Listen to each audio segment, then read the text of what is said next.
Professeur Tapti, bonjour. Bonjour. Merci d'avoir répondu à notre invitation. La protection, la prise en charge et l'insertion des personnes aux besoins spécifiques est une responsabilité de l'État, c'est dit dans la Constitution, c'est un principe fondamental. Jusqu'au 31 décembre 2021, l'Algérie comptait plus de 1,2 million de personnes aux besoins spécifiques. Aujourd'hui, il y a cette nouvelle loi donc, qui est adoptée pour protéger, pour permettre l'insertion et la prise en charge de ces personnes aux besoins spécifiques. Pour ce faire, il y a la création donc de ce conseil que vous présidez. Quelle est la mission aujourd'hui de ce conseil, professeur Tapti? Merci pour l'invitation et puis Saham Dankom.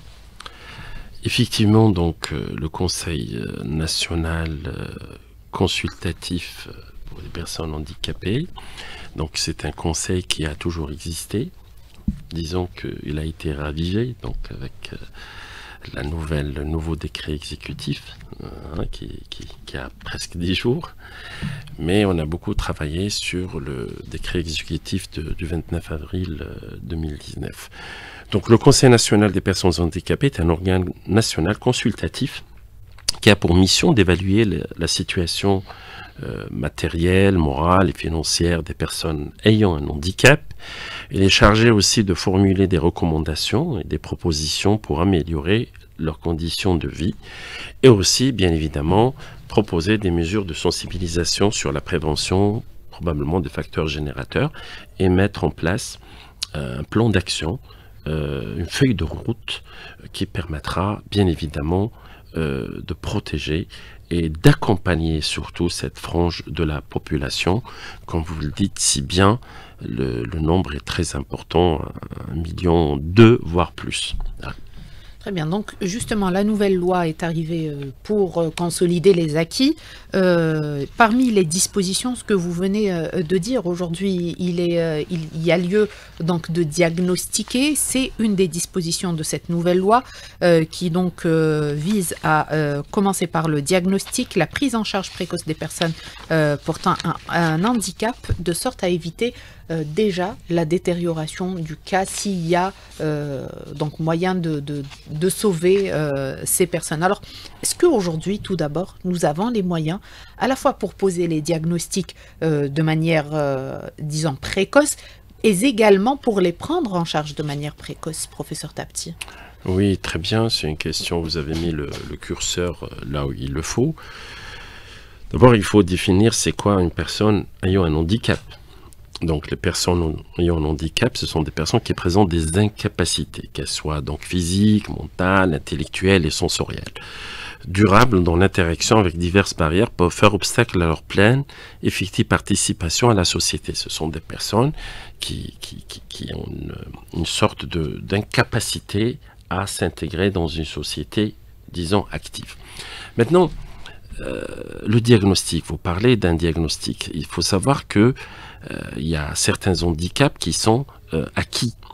Donc, si on agit dans la prévention, le volet prévention qui est très important, nous avons beaucoup de travail à faire. Et c'est un peu, ça fait partie des missions du Conseil national consultatif. Parce que si on agit dans la prévention, nous avons réduire beaucoup de choses. Entre autres, le coût.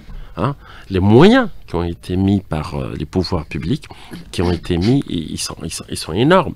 Mais le problème qui se pose, c'est un peu la répartition. Est-ce que ces moyens matériels et autres arrivent réellement à la personne qui a cet handicap? Ce que je voulais dire, si on agit en amont, c'est qu'il y a ce qu'on appelle des handicaps qu'on contracte déjà à la conception. Il y a des handicaps qu'on contracte à la naissance, et il y a des handicaps qu'on contracte après la naissance. Donc il y a beaucoup d'handicaps subis qu'on peut éviter. Et cela grâce à des diagnostics précoces qui sont faits au niveau des structures qui sont dédiées à ça. Donc c'est pour ça qu'il y a un travail énorme à faire. Parce que quand vous avez un enfant qui naît avec un handicap mental, à titre d'exemple, je prends l'autisme ou les troubles mentaux autres, la trisomie et tout. Donc plus le diagnostic il est fait précocement, plus on donne la chance à cet enfant probablement d'y aller à l'école. C'est pour ça que dans dans le décret exécutif, je parle de celui de 2019, il y avait 4 commissions. Hein, les commissions qui sont importantes, qui sont dédiées d'abord à la prévention, qui sont dédiées à l'accessibilité et qui sont dédiées surtout à la scolarité de ces enfants. Et peut-être on va en parler tout à l'heure sur la scolarité. Justement, nous allons revenir sur notamment la scolarité donc, des enfants aux besoins spécifiques. Mais tout d'abord, j'insiste sur cette question, professeur Tapti, de moyens et de structures nécessaires pour le diagnostic. Est-ce que c'est disponible aujourd'hui? Oui, c'est une question un peu compliquée parce que pour vous répondre à cette question, il faut savoir que Alger, c'est pas l'Algérie. Et l'Algérie, c'est pas Alger. L'Algérie est un continent, l'AIPAC.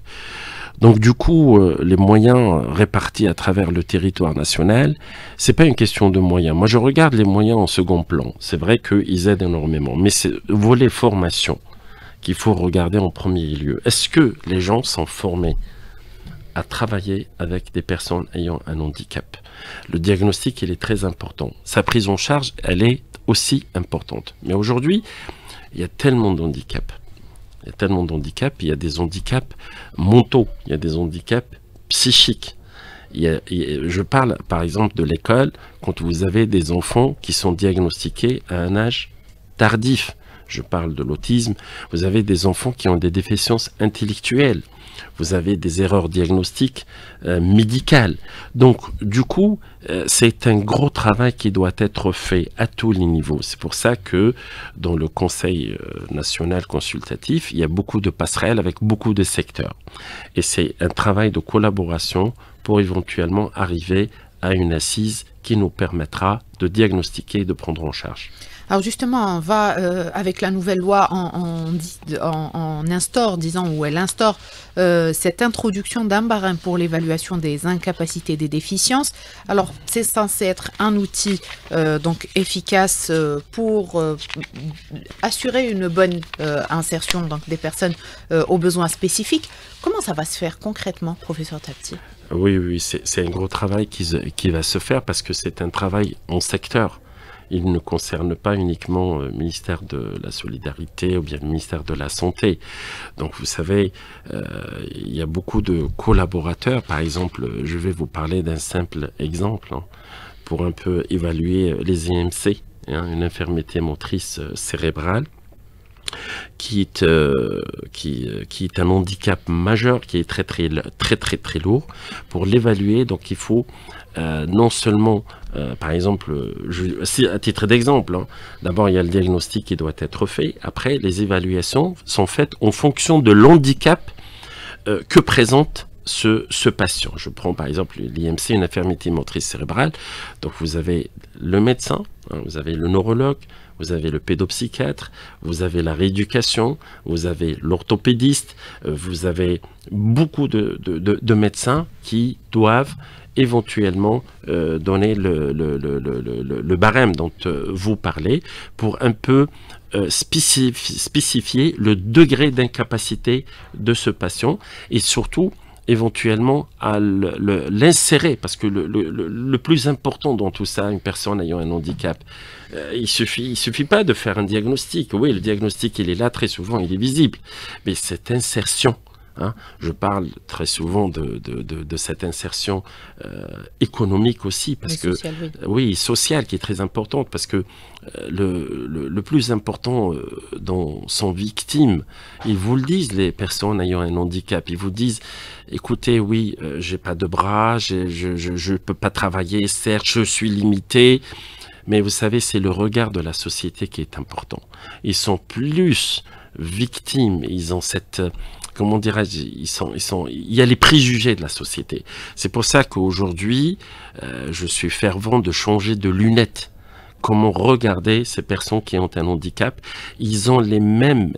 vous savez, le handicap peut arriver à n'importe qui, à n'importe quel moment de la vie. Donc, à la conception, comme je l'ai dit tout à l'heure, partout, n'importe quel moment de la vie.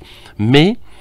aujourd'hui, je cite un exemple qui est malheureux quand on voit un peu les statistiques, le nombre de personnes qui ont subi des accidents de la voie publique, les décédés, qui deviennent handicapés. Donc aujourd'hui, il y a un travail de fond. qu'il faut, ok, et surtout un travail de sensibilisation comme vous le faites. Alors justement, les difficultés donc, que rencontrent les personnes aux besoins spécifiques sont multiples. La première, vous l'avez citée peut-être après celle concernant le diagnostic, c'est celle de l'école. Aujourd'hui, plusieurs parents donc d'enfants soulèvent justement cette difficulté de la prise en charge de la petite enfance, l'absence ou le manque d'établissements spécialisés ou difficulté de les intégrer dans des écoles et des crèches, disons, ordinaires. Alors, comment pallier ce problème aujourd'hui, professeur Tapti? Oui, vous savez, c'est un maillon, comme je l'ai dit tout à l'heure, quand les diagnostics sont précoces. Ils sont faits très précocement, déjà à la naissance. Et vous savez, il y a deux âges qui sont très importants dans notre société et dans la vie de tout individu. C'est cette petite enfance. C'est quand l'enfant, par exemple, arrive à l'âge de 3 ans. Il arrive aussi à l'âge de 6 ans. 6 ans, c'est très important parce que la constitution algérienne donc, permet la scolarisation de tous les enfants. L'école est obligatoire, oui. L'école est obligatoire pour tous les enfants qui ont un handicap, qui n'ont pas. J'insiste et je persiste sur la précocité de la prise en charge. Je cite des exemples. Vous savez, il y a ce qu'on appelle des structures au niveau des écoles, ce qu'on appelle les UDS, les unités de dépistage scolaire.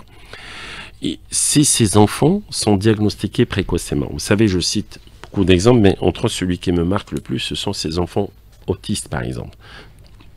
Un enfant autiste, il a un handicap mental. Il a probablement aussi associé à une déficience intellectuelle. Donc, il va apprendre, mais d'une autre manière. Il n'apprend pas de la même manière qu'un enfant, entre guillemets, neurotypique. Donc, du coup, si le diagnostic n'est pas fait, vous ne pouvez pas lui donner les mêmes chances. Donc, l'apprentissage doit se faire différemment. Le problème qui va se poser, ce sont, est-ce qu'il y a des gens, d'abord, est-ce que cet enfant, bon, ici à Alger, à la limite, hein, le diagnostic, il y a beaucoup de structures. Mais ailleurs, ces enfants ne sont pas diagnostiqués. Et quand la maman vous le ramène à l'âge de 6 ans, elle vous dit, écoutez, mon enfant, il a droit à la scolarité comme tous les enfants algériens. Et après, vous avez des troubles du comportement, vous avez des agitations. Cet enfant est instable, malheureusement. Donc, qu'est-ce qu'il va? Il va avoir une forme de rejet, non seulement de l'école, mais aussi des autres parents d'enfants, soi-disant, normaux. Donc, il y a ce rejet, et très souvent, on est confronté à des situations conflictuelles. Nous allons revenir donc sur cette question, tout comme celle de la formation donc, du personnel chargé de l'encadrement, que ce soit au niveau des écoles ou au niveau du secteur de la santé. Ça sera dans la deuxième partie de l'émission. Professeur Tapti, donc aujourd'hui l'école, vous le dites aujourd'hui, il faut travailler sur la sensibilisation, changer le regard de toute la société, donc porter à ces personnes aux besoins spécifiques, mais l'école doit également faire un travail pour leur insertion, leur intégration, notamment à travers les diagnostics. Mais est-ce qu'on ne doit pas également former aujourd'hui l'ensemble du personnel pour, je ne sais pas si c'est un module qu'il faudrait ajouter ou une petite formation de recyclage à tout ce personnel pour leur permettre justement de prendre en charge cette frange de la société qui, vous le disiez, a droit d'aller à l'école, tout comme les autres enfants. Oui, c'est un segment extrêmement important qui est le segment de la formation. Aujourd'hui, nous devons former encore plus et surtout sur la qualité. La qualité de la formation doit s'adapter aujourd'hui. Je prends l'exemple, par exemple, des personnes ayant un handicap. Et par exemple, tout ce qui concerne la communication. On doit s'adapter un peu aujourd'hui à cette nouvelle technologie, par exemple. Donc, et la technologie de communication. La technologie de communication, par exemple, je prends les personnes, je dirais, qui ont un souci visuel ou bien un souci d'audition. Dieu sait combien d'enfants qui sont à l'école, qui ont un problème de surdité, et parfois de surdité profonde, et en même temps de vision aussi, qui est touchée.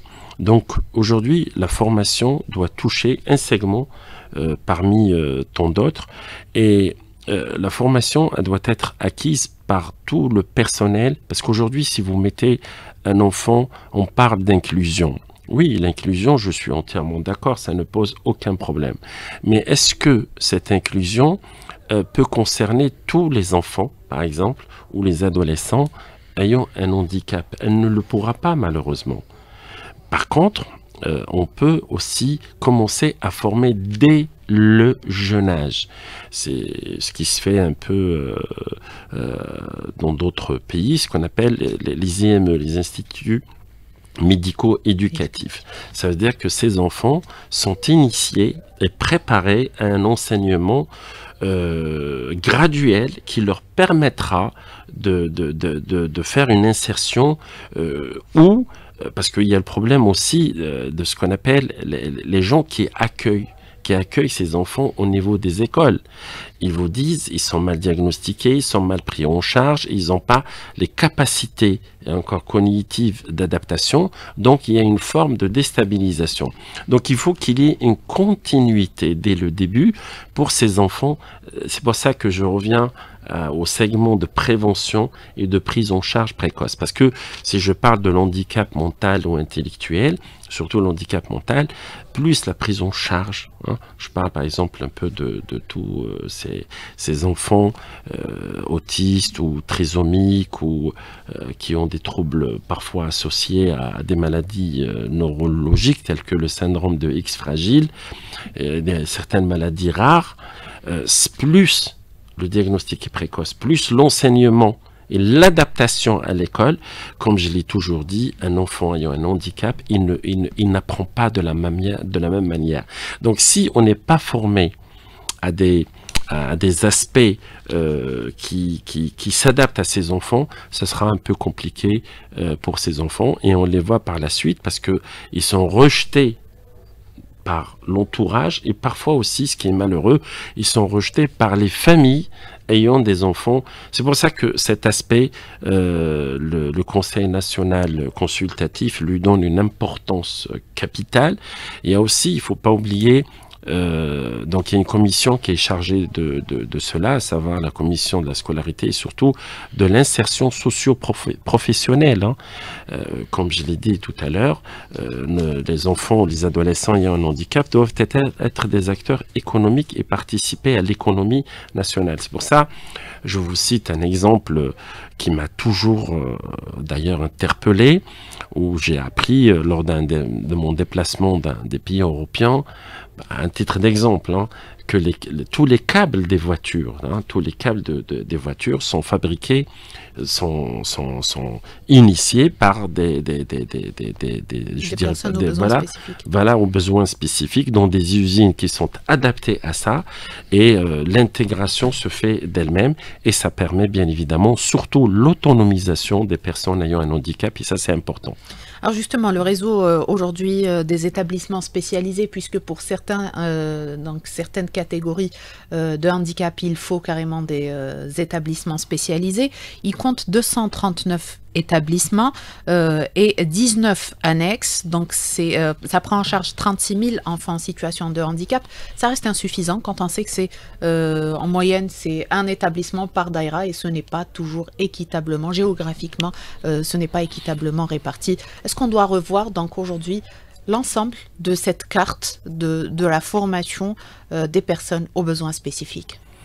Absolument. Aujourd'hui, la population algérienne, elle a atteint quand même 45 millions d'Algériens. Donc, plus la population augmente, plus la prévalence de l'handicap augmente.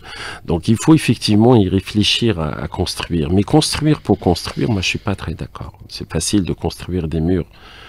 C'est bien évidemment à travers tout le territoire national, sans discrimination.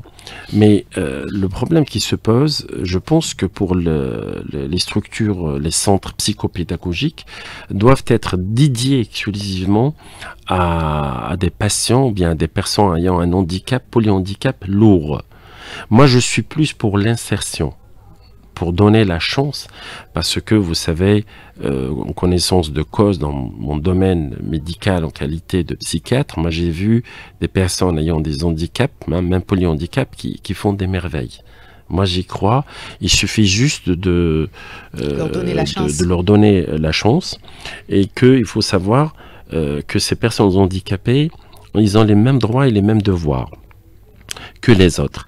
Elle bénéficie probablement d'un traitement supplémentaire aux autres qui est lié à sa situation de handicap, c'est le droit à la compensation. Donc si vous lui donnez toutes ses chances, il peut faire des merveilles. Il peut faire beaucoup de merveilles, que ce soit déjà le fait, parce que vous savez, une maman qui vous ramène un enfant ayant un handicap, la seule chose qu'elle vous dit, c'est qu'il soit autonome. Et c'est très important. Par contre, quand vous parlez des centres psychopédagogiques, oui, il faut mettre les moyens. Donc là, la volonté politique est liée, elle existe.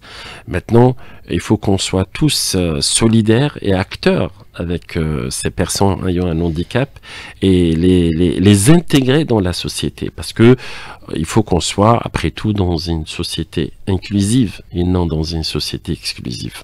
Justement, donc vous dites qu'aujourd'hui, il faut donner donc à ces personnes toutes les chances pour qu'elles puissent réussir, s'intégrer donc dans la société. La nouvelle loi, elle prévoit donc plusieurs avantages, notamment ces réductions ou carrément parfois des gratuités dans les transports en commun et pour l'accès, des avantages pour l'accès au logement.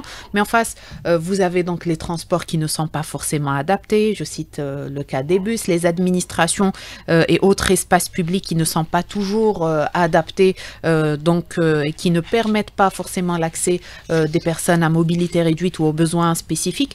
Donc, est-ce que finalement, aujourd'hui, l'urgence, professeur Tapti, c'est de ne pas déjà commencer à revoir, réformer tout cet environnement pour qu'il puisse être lui-même inclusif? Absolument, le mot inclusif est très important dans la sémantique des personnes ayant un handicap. La personne ayant un handicap a besoin de beaucoup de choses. Certes, la réduction des tarifs, c'est bien, mais il y a mieux que ça. Il y a beaucoup mieux que ça. Quand vous parlez de... moi, je préfère y aller sur des segments plus importants, tels que la protection de l'intégrité de la personne, tels que le droit à ne pas être, par exemple, soumis à une exploitation, le droit à l'autonomie de vie et d'inclusion dans la société, le droit à la mobilité personnelle, qui est très importante, le droit à la liberté d'expression, le droit, le respect à la vie privée, le respect du domicile familial. On en voit ces derniers temps, heureusement que ça commence quand même à être introduit dans le cognitif quand on construit des immeubles. Et aujourd'hui, Dieu merci, la personne ayant le handicap, elle a le droit de choisir. Et c'est son droit le plus absolu. On a vu bien des personnes ayant un handicap qui ont reçu des affectations de domiciliation au 9e étage, sans ascenseur et tout. Et j'en passe, et j'en passe. Et le droit aussi à l'éducation, qui est très important, le droit à la santé.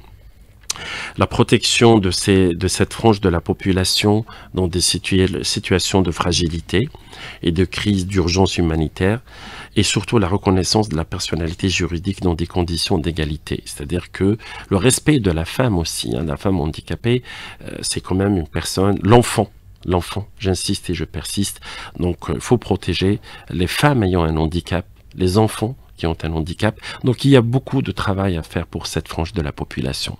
Je le dirai jamais assez, ce sont des personnes comme nous, comme les autres.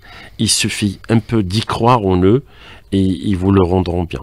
Merci professeur Tapti, on arrive à la fin de notre émission. Je rappelle que nous avions avec nous professeur Abdelmajid Tapti, président du conseil consultatif des personnes aux besoins spécifiques. Merci à vous d'avoir répondu à toutes nos questions. Merci à vous chers amis auditeurs de nous avoir prêté attention. Bonne journée et à demain.